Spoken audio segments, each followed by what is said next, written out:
He thought love would be enough, until the words, "I can't," echoed through the church. 300 pairs of eyes. One woman. One moment that would shatter everything she believed about herself. But what Charlotte Panel didn't know was that in the back row, a man who had never believed in mercy was about to rewrite the rules of his entire empire, for her. This is the story of how the worst day of her life became the beginning of something she never saw coming. Before we dig into the story, please subscribe and turn on notifications for more amazing stories such as this. The morning sun filtered through stained glass windows, casting kaleidoscope patterns across white marble floors. St. Augustine's Cathedral stood like a monument to old money and older traditions, its Gothic spires piercing the Atlanta skyline.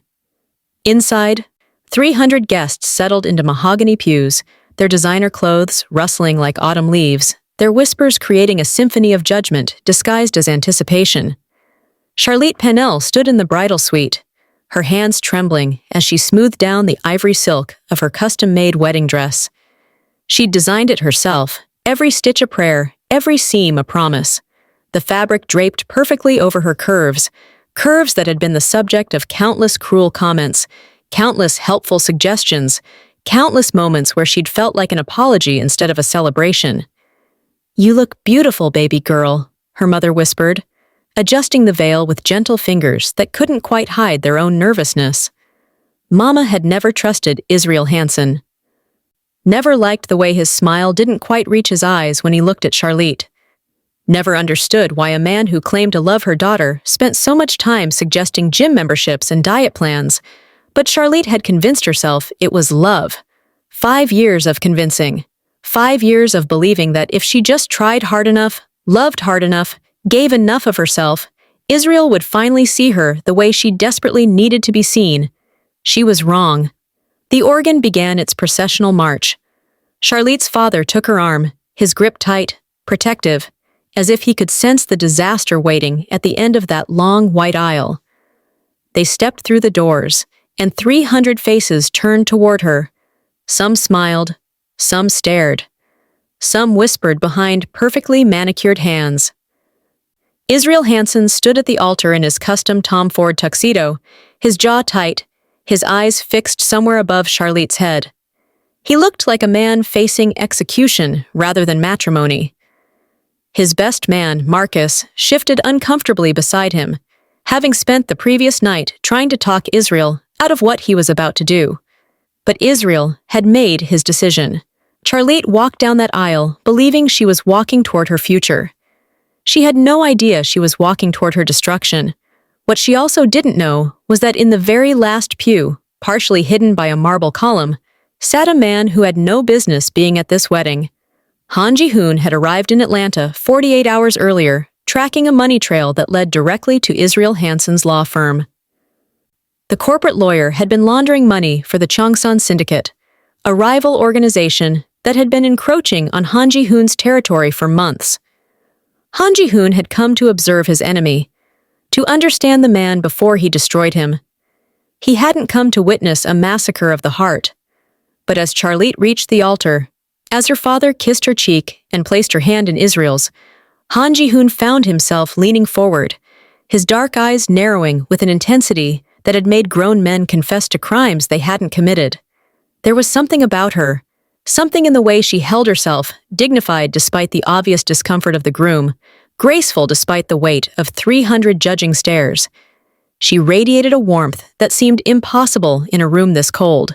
Father Michael opened his Bible, his voice resonating through the cathedral. "Dearly beloved, we are gathered here today." The ceremony proceeded with mechanical precision. Vows were read, prayers were spoken, and then came the moment that would change everything. "Israel Hansen," Father Michael intoned, "do you take this woman to be your lawfully wedded wife, to have and to hold, from this day forward, for better, for worse, for richer, for poorer, in sickness and in health, to love and to cherish, till death do you part?" The silence that followed lasted only 3 seconds. It felt like 3 lifetimes. Israel's mouth opened. His eyes finally met Charlotte's, and in them, she saw something that made her blood run cold. Not love, not even affection, just calculation. Cold, brutal calculation. I can't. 2 words, barely a whisper.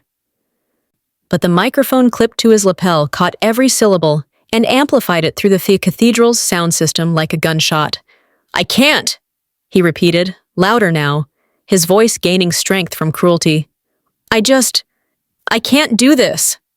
Charlitte's world tilted. Israel, what? Look at yourself, Charlotte. His voice was rising now, years of resentment pouring out like poison. You've had 5 years. 5 years to lose the weight. 5 years to become someone I could be proud to stand next to. I've built a career, a reputation, a life that demands a certain standard. And you... He gestured at her, a dismissive wave that reduced her to nothing. You're not it. You've never been it. I deserve someone who reflects the success I've built. Someone who looks the part. I'm sorry, but no. The answer is no.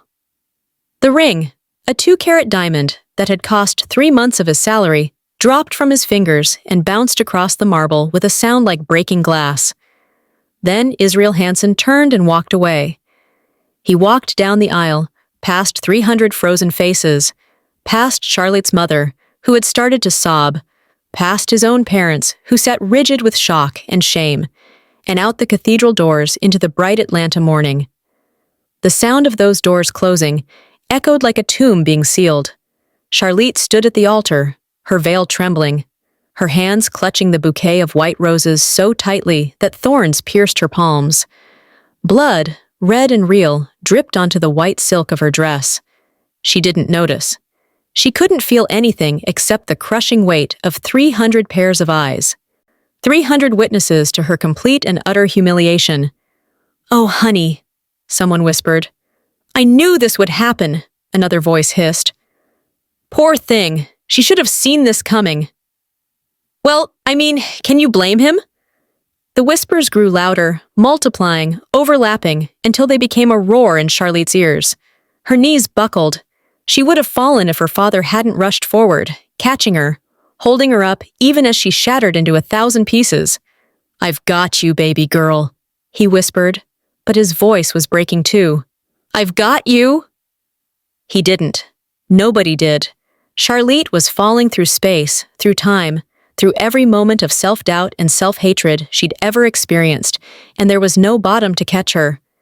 In the back row, Han Ji-hoon sat perfectly still. His face showed nothing. Years of training had taught him to mask every emotion, every reaction. But his hands, hidden beneath the pew in front of him, had curled into fists so tight his knuckles had gone white. He had seen men tortured, had ordered executions, had witnessed brutality that would haunt normal people for lifetimes. But this casual cruelty, this public execution of a woman's soul, this triggered something in him he thought had died years ago. Rage.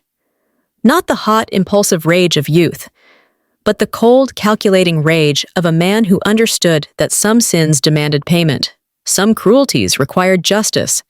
Israel Hansen had just made the worst mistake of his life. He'd humiliated the wrong woman in front of the wrong man. Charlotte's father helped her down from the altar, supporting her weight as they moved toward the side exit. Her mother followed, her face streaked with tears and mascara. The guests began to murmur, to gather their things, to prepare their versions of the story they would tell at dinner parties for years to come. "Did you see her face? I heard he'd been having doubts for months." Well, what did she expect? Han Ji-hoon stood. At 6 feet tall, dressed in a perfectly tailored black suit that probably cost more than most of the guests' cars, he cut an imposing figure. Several people glanced his way, confused. Nobody recognized him. Nobody knew who he was or why he was there. He preferred it that way. He walked out of the cathedral into the parking lot, where Charlotte sat in the back of her father's car, still in her wedding dress, her veil torn, her makeup running in black rivers down her brown cheeks. She was sobbing so hard her entire body shook. Han Ji-hoon stood 20 feet away, hidden behind a pillar, and watched, studied, calculated. His phone buzzed. A text from his second-in-command, Park Min-woo. "Target has been located, awaiting your orders." Han Ji-hoon typed back. "Begin surveillance. I want to know everything, every account, every contact, every secret, and find out everything about Charlotte Panel. Everything." He slipped the phone back into his pocket and took one last look at the woman crying in the car. Something had shifted in him, something fundamental. He'd come to Atlanta to destroy a business rival. He was going to leave having declared war on a much more personal enemy. But first, he needed to understand her. The woman who had just been broken in front of 300 witnesses, the woman who, despite everything, had held her head high until the very last moment. The woman who had designed her own wedding dress with such care, such artistry, such hope. 3 weeks later, Charlotte Pennell stood in front of her small textile art studio in the Virginia Highland neighborhood, staring at the sign she'd painted 5 years ago. Panel Textiles, where threads tell stories. She'd barely left her apartment since the wedding, had survived on delivery food and her mother's concerned phone calls, had ignored the hundreds of messages, the pitying texts, the social media posts dissecting every moment of her humiliation. But rent was due, bills needed paying, and hiding forever wasn't an option, no matter how appealing it sounded. She unlocked the door and stepped inside. The studio smelled like cotton and dye and possibility. Her looms stood silent in the corner, her shelves lined with spools of thread in every color imaginable. This place had always been her sanctuary, her safe space. She needed it to be that again. That evening, her small, advanced weaving class was scheduled to meet. 5 students, all serious textile artists, looking to master traditional Korean and West African weaving techniques. Charlotte had almost canceled, had written the email 3 times. But something, pride, stubbornness, or maybe just the desperate need to feel like herself again, made her show up. 4 of her regular students arrived right on time, and then, 5 minutes late, the door opened. Han Ji-hoon stepped into her studio. He was dressed more casually than at the wedding. Dark jeans, a black sweater, expensive but understated, but there was nothing casual about his presence. He filled the room with an energy that made the air feel heavier, charged, dangerous. Charlotte's breath caught. She didn't recognize him from the wedding. He'd been too far back, too hidden, but she recognized danger when she saw it. "Can I help you?" Her voice came out steadier than she felt. "I'm here for the class." His English was perfect, barely accented. "I enrolled online. Han Ji-hoon." She checked her tablet. Sure enough, there was his name, registered 3 days ago, payment processed in full. "You're late," she said. "I apologize." He bowed slightly, a gesture of respect that seemed both genuine and somehow ironic. "It won't happen again." Something about him made her nervous, made her hyper-aware of every movement, every breath. But she needed the money, and he'd paid. And she was trying to rebuild her life, one small piece at a time. "Take a seat," she said, gesturing to the empty loom in the corner. Han Ji-hoon sat, and for the next 2 hours, he watched Charlotte Panel teach with a passion and knowledge that transformed her. When she talked about textiles, about the history woven into every pattern, about the stories told through thread and color, she became someone else, someone confident, someone who knew her worth. He'd read the file his team had compiled, knew about her education, her business, her failed engagement, but files didn't capture this, didn't capture the way her eyes lit up when she explained the symbolism in kente cloth patterns, didn't capture the gentle patience with which she corrected a student's technique, didn't capture the quiet dignity with which she carried her pain. After class, as the other students filed out, Han Ji-hoon approached her work table. "You're very talented," he said. "Thank you." She didn't look up, busy organizing spools of thread. "I mean it. The way you teach. You make people see the art, not just the technique." Now she looked up, suspicious. "Are you trying to flirt with me?" "No." His answer was immediate, honest. "I'm trying to understand you." "Why?" Good question. One he wasn't ready to answer truthfully. "Because I believe that understanding the teacher helps me learn better," he said instead. Charlotte studied him for a long moment. There was something about this man that set off every alarm bell in her head. But there was also something safe. As if despite the danger he radiated, none of it was directed at her. "Class is every Tuesday and Thursday," she said finally. "Don't be late again." "I won't."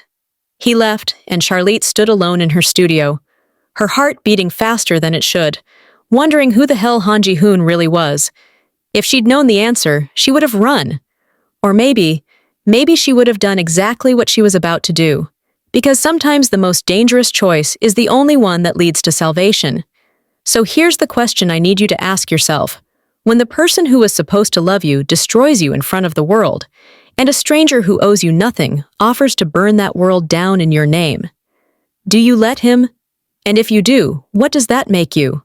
Hit that subscribe button. Because what happens next will make you question everything you thought you knew about love, loyalty, and the price of justice. For 6 weeks, Han Ji-hoon came to every single class. Never late, never absent, and every single time, Charlotte felt his eyes on her, studying her with an intensity that should have terrified her but somehow didn't. What she didn't know was that while he sat at that loom, learning the ancient art of weaving, his organization was systematically dismantling Israel Hansen's entire life, thread by thread, just like the patterns she taught him to create. But here's what you need to understand about Han Ji-hoon. He wasn't just a businessman, he wasn't just wealthy, he was the head of the Baeko Syndicate, one of the most powerful and feared criminal organizations in South Korea. A man who controlled shipping routes, real estate empires, and politicians.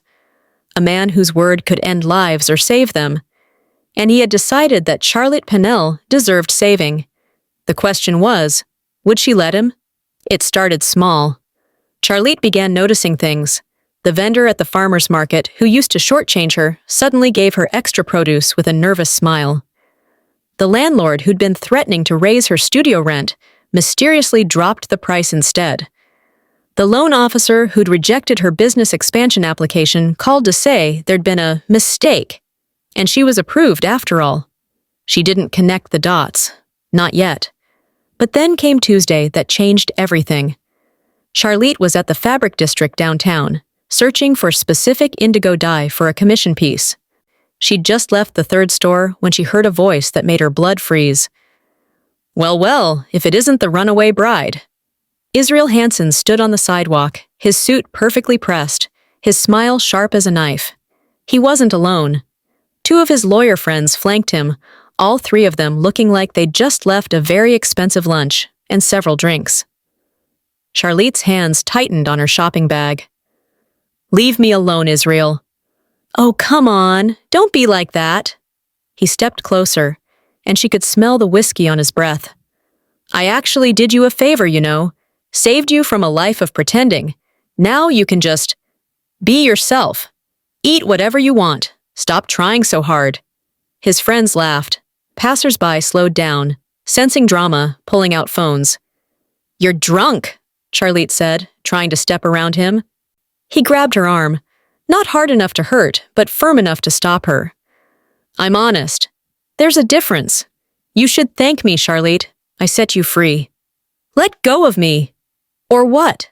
His grip tightened slightly. "You'll call the police? Tell them what? That your ex-fiancé is talking to you on a public street?"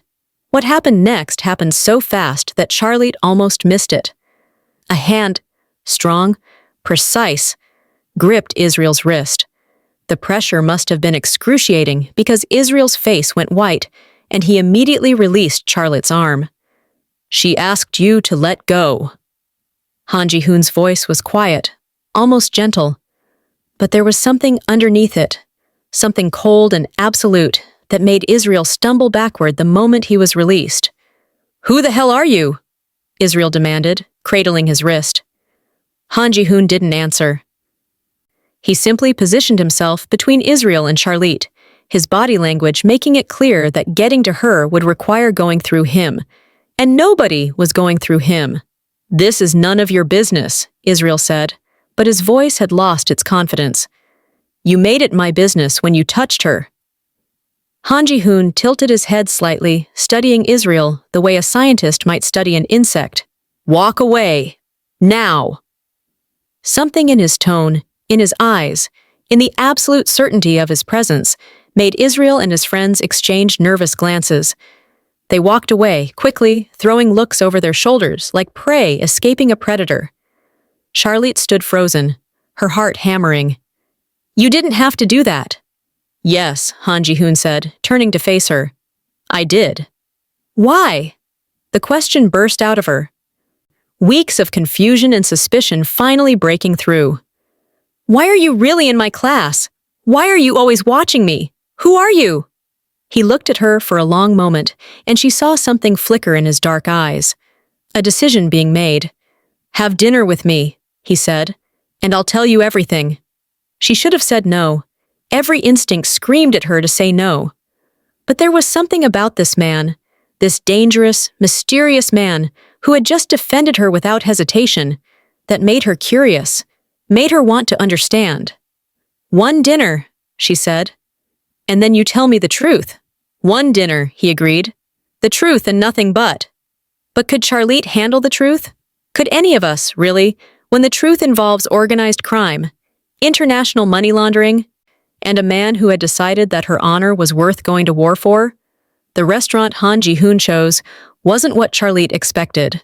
Not some flashy, expensive place designed to impress. Instead, it was a small, family-owned Korean restaurant in Buford, the kind of place where the owner knew every customer by name, and the recipes had been passed down for generations. My mother used to make kimchi jjigae exactly like they do here, Han Ji-hoon said, as they sat in a private corner booth.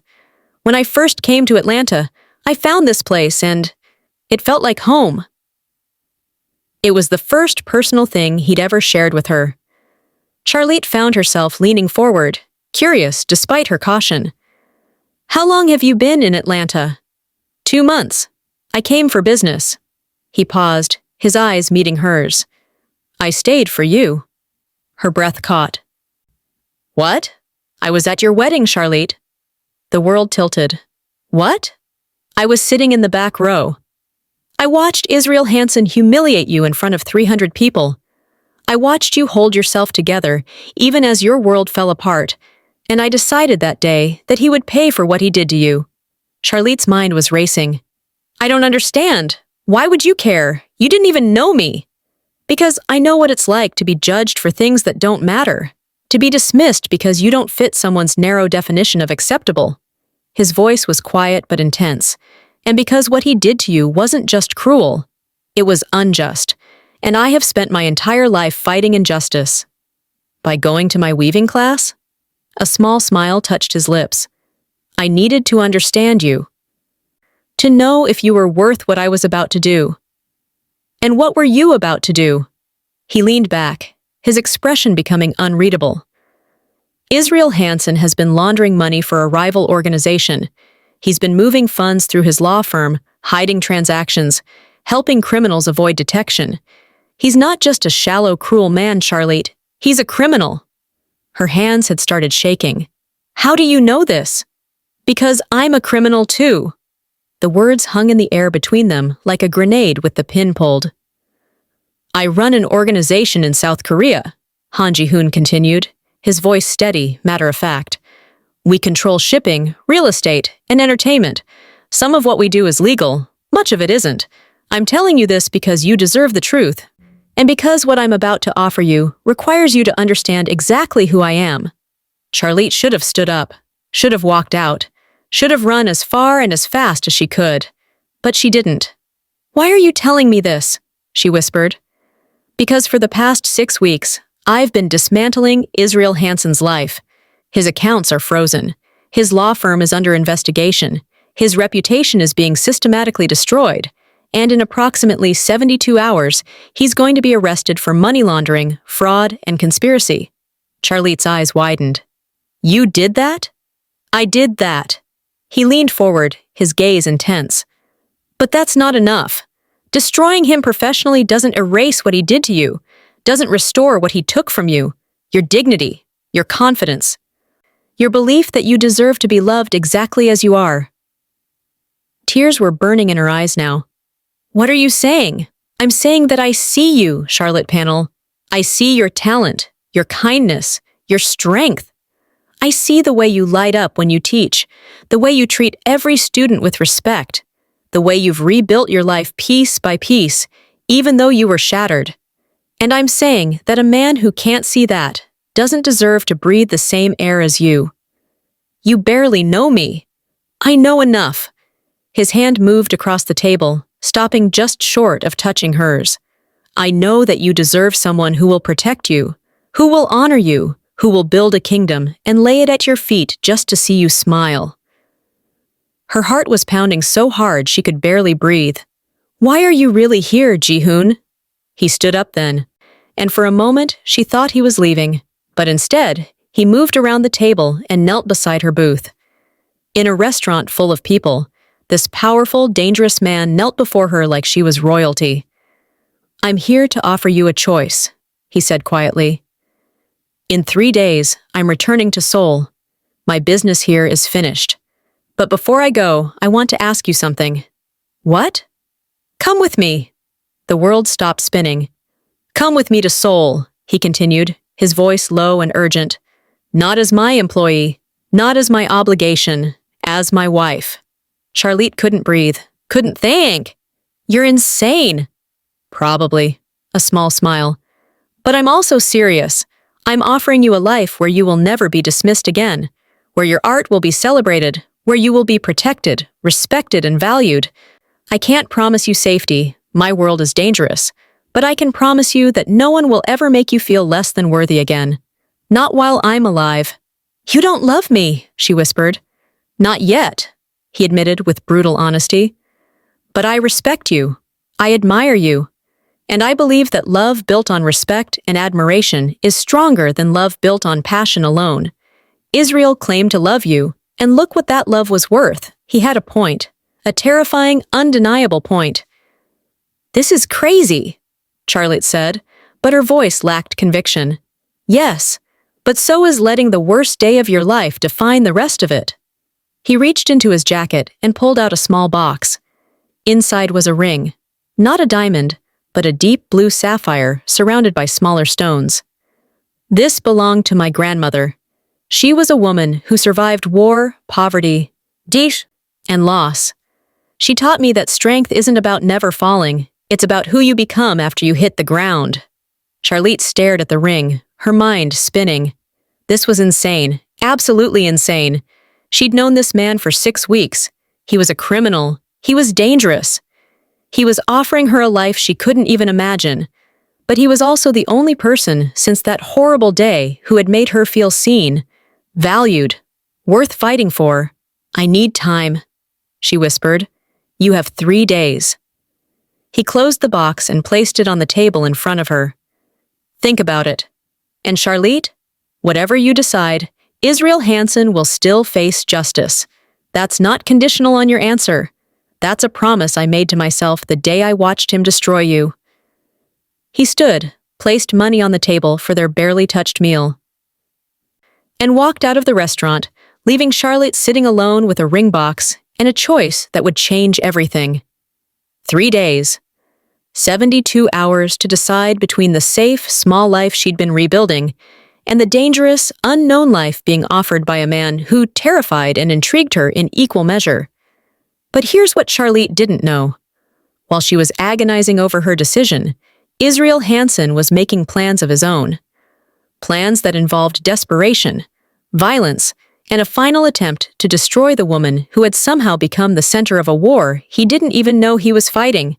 Because when you humiliate someone in front of the wrong person, you don't just make an enemy, you make a target of yourself, and Israel Hansen's time was running out. The next morning, Charlotte woke up to 17 missed calls from her mother, 12 texts from friends, and a news alert that made her blood run cold. Prominent Atlanta lawyer arrested in international money laundering scheme. She clicked the article with shaking hands. There was Israel's photo, his face shocked and pale as federal agents led him out of his office in handcuffs. The article detailed years of illegal activity, hidden accounts, connections to organized crime. Her phone rang. Unknown number. Hello? Did you see the news? Han Ji-hoon's voice was calm, almost casual. You did this. I told you I would. He's facing 20 years minimum. His law license is revoked. His assets are frozen. Everything he built on the backs of criminals and his own arrogance is gone. Charlotte should have felt satisfied, should have felt vindicated. Instead, she felt scared. What if he comes after me? What if he thinks I had something to do with this? He won't get the chance. Something in Ji-hoon's voice made her shiver. You're protected, Charlotte? Whether you marry me or not, you're protected. I've made sure of it. How?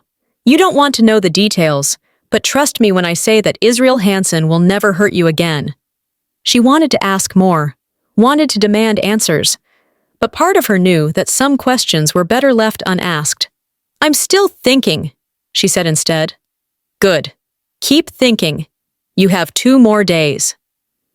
He hung up, and Charlotte sat in her apartment, staring at the ring box on her coffee table, wondering if she was brave enough to choose the dangerous path or if safety was worth more than the chance at something extraordinary. But fate, as it turns out, doesn't always wait for us to make up our minds. That evening, as Charlotte locked up her studio, a black SUV pulled up to the curb. The window rolled down, and a face she didn't recognize leaned out. Charlotte, panel? Yes? Get in. We need to talk about Han Ji-hoon. Every alarm bell in her head went off. I don't think so. The man smiled, but it wasn't friendly. It wasn't a request. The back door opened, and 2 more men stepped out. They weren't pointing guns, weren't making threats, but the implication was clear. Charlotte's hand moved toward her phone, but one of the men was faster, plucking it from her grip with practiced ease. Just a conversation, the first man said. That's all we want. Get in the car, Ms. Dupanel. She got in the car, because sometimes, when you're caught between 2 dangerous worlds, the only choice is to see where the current takes you and hope you're strong enough to survive it. The question is, was Charlotte strong enough? And more importantly, when Han Ji-hoon found out that his enemies had taken the one person he'd sworn to protect, what would he be willing to do to get her back? If you think you know where this story is going, think again. Hit that like button and drop a comment telling me, would you have gotten in that car or would you have run? Because what happens next will test everything Charlotte thought she knew about courage, loyalty, and the thin line between salvation and destruction. And trust me, you don't want to miss what comes next. The SUV drove for 20 minutes, winding through Atlanta's industrial district until they reached an abandoned warehouse that looked like it had been forgotten by time itself. Charlotte's heart hammered against her ribs as the men escorted her inside, their grips firm but not brutal, their faces expressionless masks that revealed nothing. Inside, sitting on a metal chair in the center of the empty space, was a man in an expensive suit. He was older, maybe 50, with silver hair and eyes that calculated the value of everything they saw. Ms. Panel, he said, his accent thick with Korean inflection. Please, sit. I apologize for the dramatic introduction, but time is not on our side. One of the men brought another chair. Charlotte sat, her mind racing through every self-defense technique she'd ever learned and finding all of them useless in this situation. Who are you? She demanded, surprised by the steadiness in her own voice. My name is Kwon Jae-sung. I represent the Cheongsan Syndicate. He smiled, but it didn't reach his eyes. I believe you know Han Ji-hoon? Her silence was enough. Han Ji-hoon has been a problem for my organization for many years, Kwon continued, leaning forward. He's cost us money, territory, and respect, but he's always been untouchable, too smart, too careful, too protected. He paused. Until now. I don't know what you're talking about. Don't you? Kwon pulled out his phone and showed her a photo. It was her and Ji-hoon at the restaurant, the moment he'd knelt beside her booth.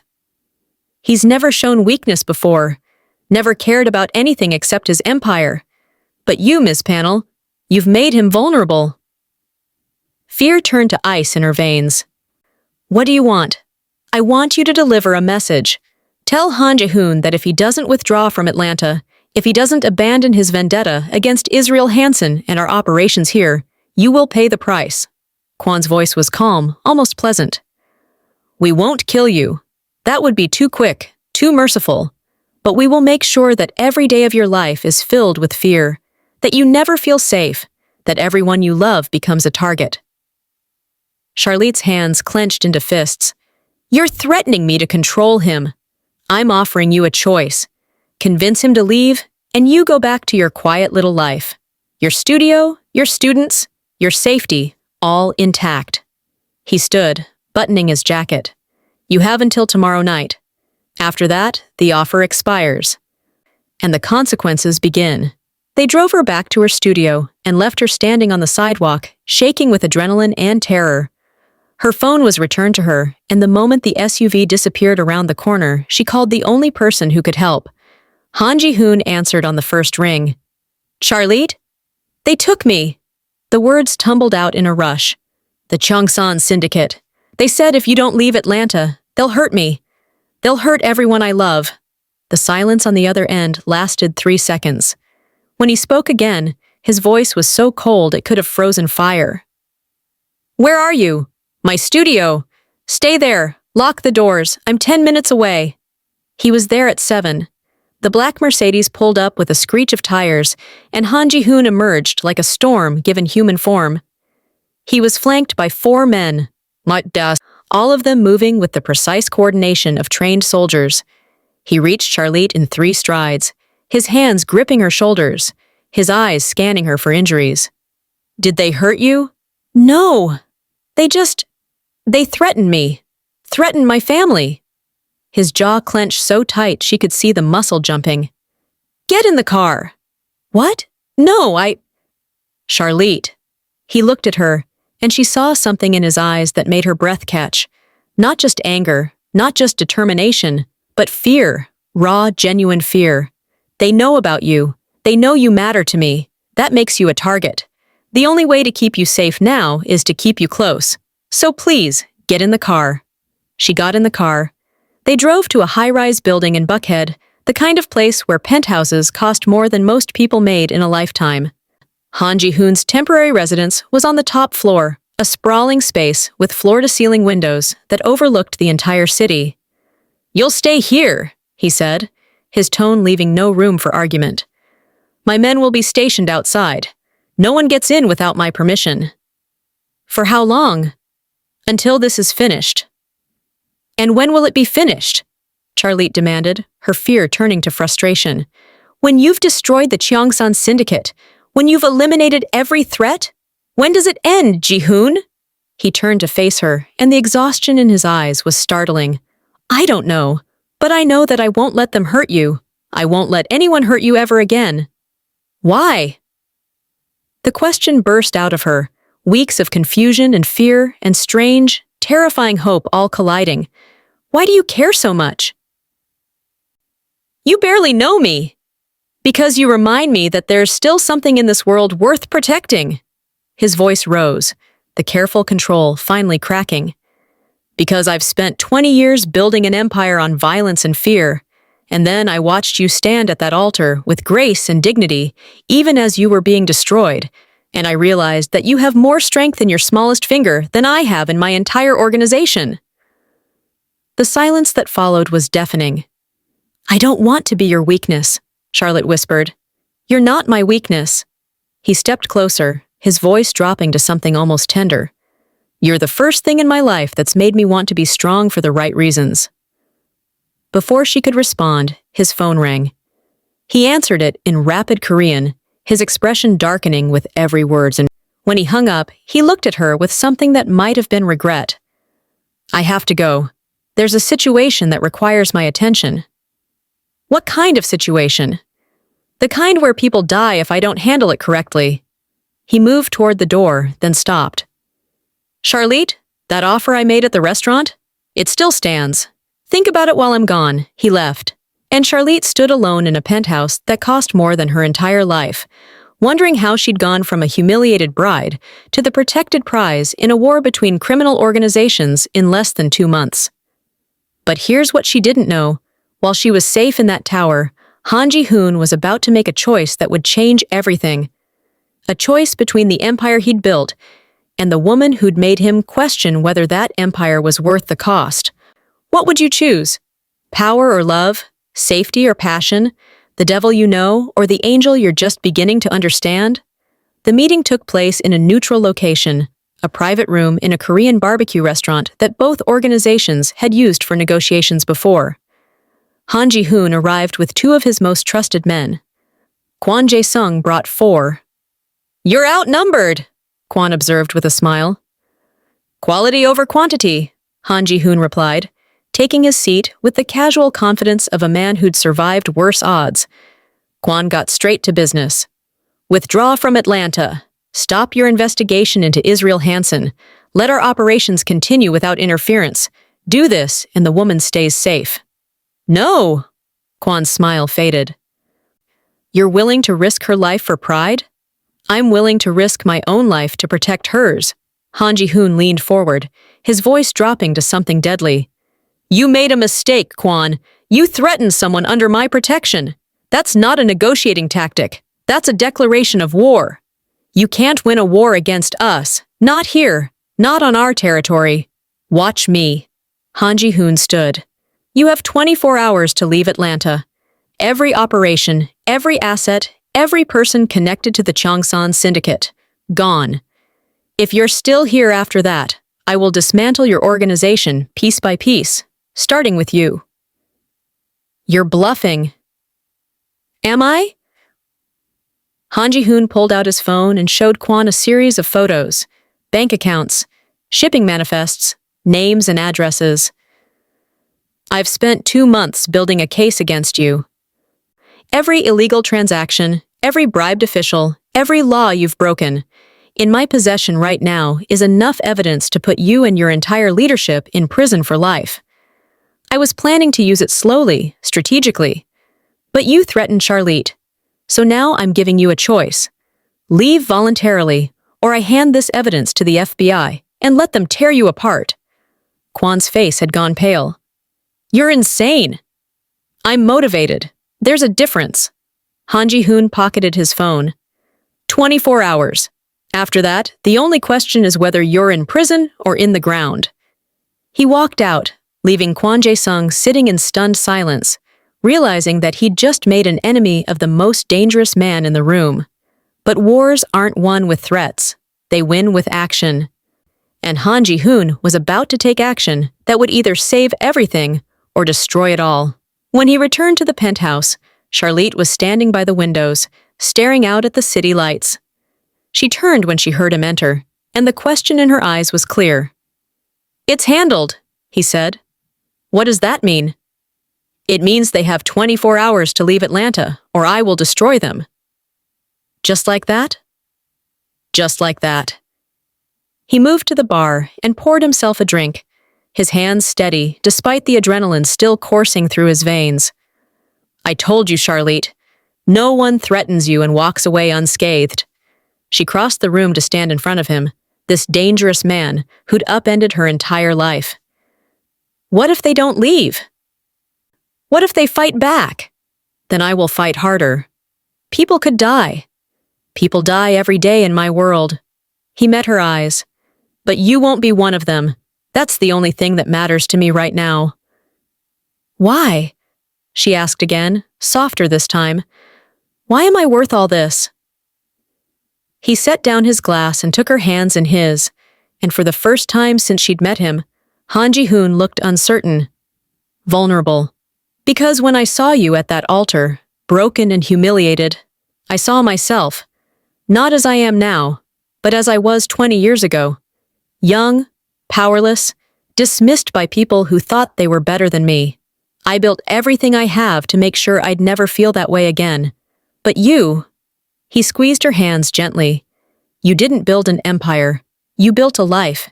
You create beauty. You teach with patience and kindness. You survived your worst moment and came out the other side still capable of warmth and grace. That's not a weakness, Charlotte. That's the kind of strength I've spent my whole life trying to find." Tears were streaming down her face now. I'm scared. I know. I don't know if I can live in your world. I know that too. He reached up and wiped away her tears with his thumb. But I'm asking you to try. Not forever. Not even for a year. Just try. Come to Seoul with me. See what life could be like when you're not just surviving but thriving. When you're protected and valued and celebrated for exactly who you are. And if you hate it, if it's too much, I'll bring you back. I'll make sure you're safe. But at least you'll know. At least you'll have chosen based on truth instead of fear. Charlotte looked at this man, this criminal, Uchi, this protector, this stranger who'd become the most important person in her life in the span of 8 weeks, and made a decision that terrified and exhilarated her in equal measure. Okay. Okay? I'll come to Seoul. I'll try. She took a shaky breath. But I need you to promise me something. Anything. Promise me that if I ask you to stop, if I say it's too much, you'll let me go. No manipulation, no guilt, just freedom. He nodded slowly. I promise. Your choice. Always. Even if it breaks me. She believed him. God help her, she believed him. The next 24 hours passed in a blur of activity. Han Ji-hoon's organization moved with military precision, monitoring every Cheongsan asset, tracking every member, preparing for war if necessary. Charlotte stayed in the penthouse, packing her life into suitcases, calling her mother with a story about a teaching opportunity in Korea that was too good to pass up. Her mother didn't believe her. Mothers never do. But she also heard something in Charlotte's voice that she hadn't heard since before the wedding. Hope. Baby girl, she said softly, I don't know what's really happening, but I know you. And I know you wouldn't do this unless you believed it was right. So I'm going to trust you. But you call me every day, you hear? Every single day. I will, Mama. I promise. With 18 hours left on the deadline, Kwon Jae-sung made his move. Not against Han Ji-hoon, not against his organization, but against the one person who could hurt Han Ji-hoon more than any bullet or bomb. Israel Hansen, sitting in his jail cell awaiting trial, received a visitor.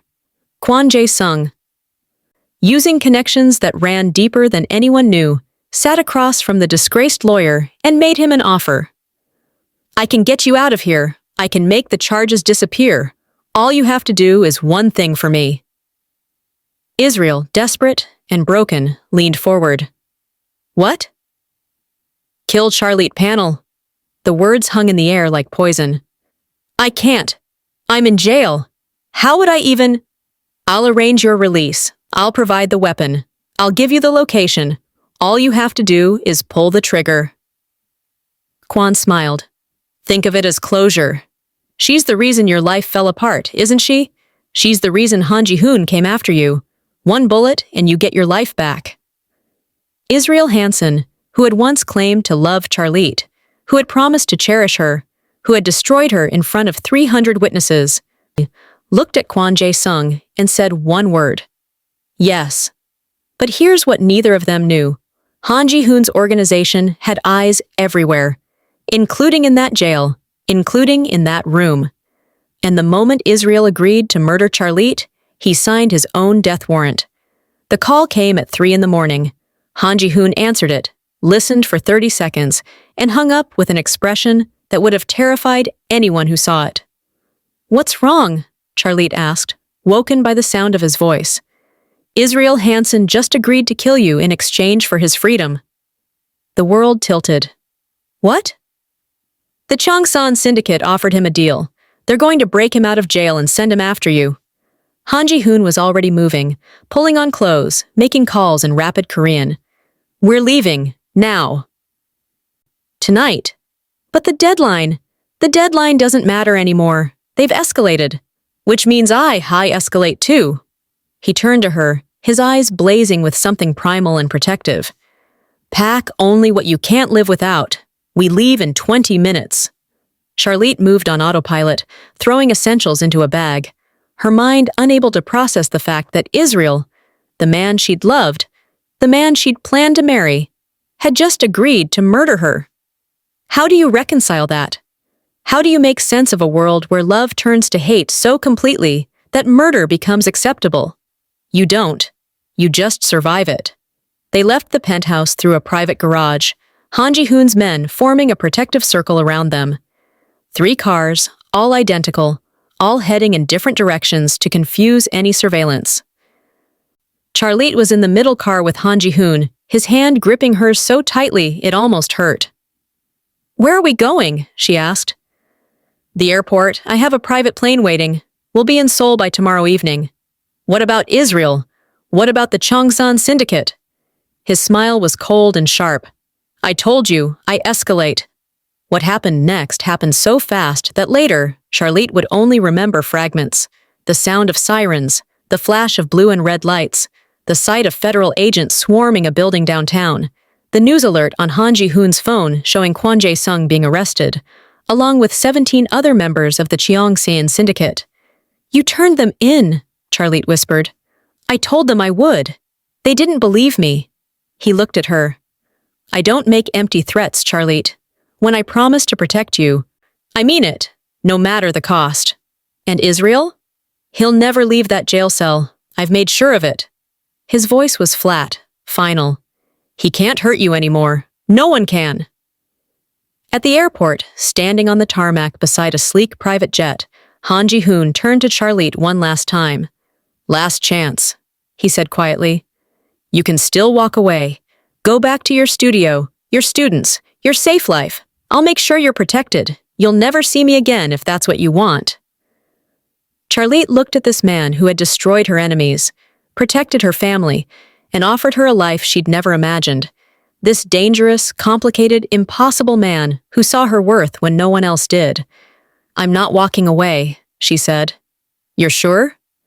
"I'm terrified, but I'm sure." He smiled then, a real smile that transformed his entire face. "Then let's go home." They boarded the plane, and as it lifted off into the pre-dawn sky, Charlotte looked down at Atlanta, the city where she'd been broken and rebuilt, humiliated and defended, lost and found, and felt something she hadn't felt in months. Peace. 6 months later, Charlotte stood in a gallery in Seoul, surrounded by her textile art. The pieces hung on white walls like prayers made visible, each one telling a story of pain transformed into beauty. The opening night was packed with collectors, artists, and critics, all of them praising her work in Korean and English. Han Ji-hoon stood in the corner, watching her glow under the attention, and felt something he'd never expected to feel. Love. Not the desperate, possessive love of romance novels, but the steady, certain love of partnership, of respect. Of 2 broken people who'd found wholeness in each other. That night in their apartment overlooking the Han River, he asked her again, "Marry me." This time, it wasn't a rescue, it wasn't a transaction, it wasn't a vow made in desperation. It was a choice made in love. "Yes," Charlotte said, and meant it with every fiber of her being. Their wedding was small, intimate, just family and close friends in a traditional Korean ceremony that honored both their cultures. Charlotte wore a hanbok in deep blue silk that she'd woven herself, every thread a testament to her journey. Han Ji-hoon wore traditional dress, his usual armor of expensive suits replaced with something that felt more honest. When they exchanged vows, Charlotte looked into his eyes and said, "You saw me when I was invisible. You valued me when I felt worthless. You protected me when I was vulnerable. I don't know what the future holds, but I know I want to face it with you." Han Ji-hoon's voice was steady, but his eyes were bright. "You taught me that strength isn't about power. It's about grace. You showed me that the most valuable things in life can't be bought or controlled. They can only be earned through respect and protected through love. I vow to spend the rest of my life earning your trust and protecting your heart." They kissed, and 300 guests, a very different 300 than the ones who'd witnessed her humiliation, erupted in applause. Later, someone asked Charlotte if she ever regretted her choice, if she ever wished she'd stayed in Atlanta, stayed safe, stayed small. She smiled and said, "The worst day of my life led me to the best decision I ever made. Not because I needed to be saved, but because I was brave enough to save myself by choosing to be seen. So here's my question for you. When life breaks you, do you let it define you, or do you let it refine you? When someone offers you a chance at something extraordinary, do you choose safety or courage? And when love shows up in the most unexpected package, do you have the strength to say yes? Drop a comment below and tell me, what would you have done in Charlotte's position? Would you have gotten on that plane? Would you have taken the risk? And if you've ever had to choose between the safe path and the scary one, how did it turn out? I want to hear your stories because that's what this channel is about. Real emotions, real choices, real life. Hit that subscribe button and turn on notifications because next week, I'm bringing you another story that will make you question everything you thought you knew about love, loyalty, and the courage it takes to choose yourself. And if this story moved you, if it made you feel something, share it with someone who needs to hear that they're worthy of being seen, valued, and loved exactly as they are. Because sometimes, the most powerful thing we can do is remind each other that we're not alone in this messy, beautiful, terrifying journey called life. I'll see you in the next one.